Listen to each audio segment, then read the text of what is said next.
Je quitte Pierre et ses forêts enchantées pour aller au-delà de la frontière tout au nord, à Bruxelles, en Belgique.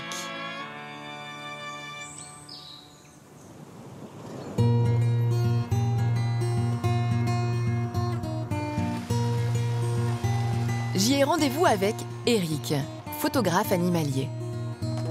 Passionné d'animaux depuis son enfance, il vit aujourd'hui de ses clichés et est à la tête d'une banque d'images lancée en 2006. Comment va se dérouler la séance photo du jour dans son loft où sont aussi installés ses bureaux et son studio photo? En fait, aujourd'hui, on va essayer de faire un passage et puis après, on va attaquer avec un cadeau de Noël et on va essayer de mettre ce chat, de lui poser un chapeau de Père Noël.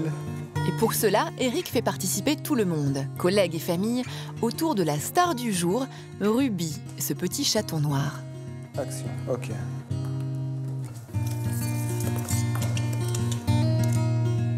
Ouais, c'est pas mal ça. En fait, là, on était parti sur des passages, mais bon, l'animal, il préfère sauter, donc on joue avec lui et puis voilà, on aura des sauts, quoi. Ah oui, je te jure. Car l'adaptabilité est l'une des qualités de ce photographe, indispensable d'ailleurs dès lors que l'on travaille avec des animaux. Comment se passe le travail de ce photographe atypique? Quelles sont les contraintes ou les avantages de travailler avec des animaux? Ok, l'idée, c'est d'avoir le chat assis de face avec le chapeau. Ok. Ouvre la porte, ouvre la porte, Thomas. Ouvre la porte, Thomas. Ouvre la porte. La particularité d'Eric pour mettre en valeur ses précieux modèles? Le fond blanc. Plus haut, plus haut, plus haut, plus haut.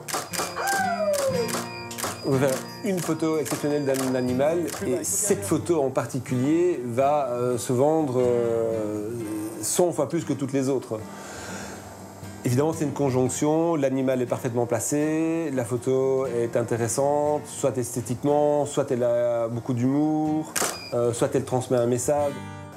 Toutes ces photos sur fond blanc sont destinées à une banque d'images disponible sur Internet.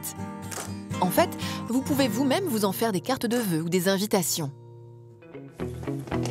Et pour obtenir des clichés uniques, Eric n'hésite pas à se déplacer. Direction le magasin de Sergio. Chez cet oiseleur, les perroquets sont à l'honneur, mais il a également de nombreuses autres espèces. Les oiseaux, élevés sur place, peuvent rester en dehors de leur cage sans risque. Salut Sergio. Ça va bien? Ça va? Super, en forme, et toi? Oh, mais tu as fait de la place. Voilà. Le décor est planté. Ok, tu peux y aller, Sergio? Tout est en place? Tu peux le déposer au centre de la table. On va essayer de l'avoir, évidemment, face par ici. Et c'est avec un Ara Arona que la séance commence. Ah, il est beau, hein, lui. C'est quasiment une dizaine d'oiseaux qui vont se succéder devant l'objectif d'Eric. Mais comment choisit-il ces modèles? Le choix des animaux se fait d'un commun accord avec le propriétaire ou le dresseur. On commence par les animaux les plus faciles, c'est-à-dire ceux que nous conseille l'éleveur.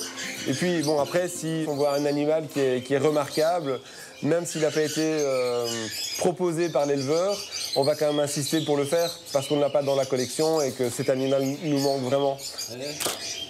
Ils réussiront même ce jour-là à réaliser une belle photo en vol. Un instantané particulièrement difficile à obtenir. Ah oui, là, on en a une très, très, très belle. Magnifique. Elle est très content, elle est très belle. Elle est magnifique, Très, hein? très belle, magnifique. Très belle photo.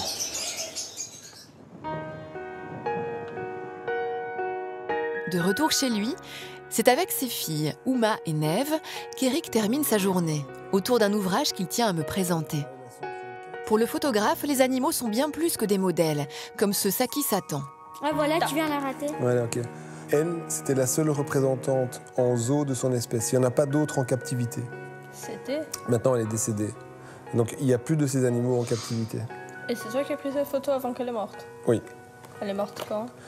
Je sais Alors, pas, il y a un an, extincts. disons. Non, non, en captivité. Mais c'est une espèce qui est pratiquement éteinte. Il n'y en a plus beaucoup dans la nature. Il s'agit d'un livre né de sa rencontre avec Benoît Quintard, vétérinaire au parc zoologique de Mulhouse. Une collaboration étonnante, mais dans quel but? Donc par le biais de ces jolies photos, on a essayé de sensibiliser les gens au rôle qu'ont les zoos dans la conservation et la réinsertion des animaux dans leur habitat naturel.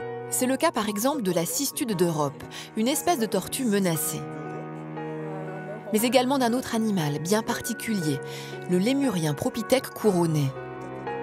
Une partie des droits du livre sera reversée pour financer une expédition de recherche afin de repérer un groupe signalé par les villageois d'une forêt malgache. La mission aura pour but d'aller les observer, de voir si ces animaux, ce groupe est sain et si on peut éventuellement s'en servir pour recoloniser d'autres parties de la forêt où ils ont totalement disparu.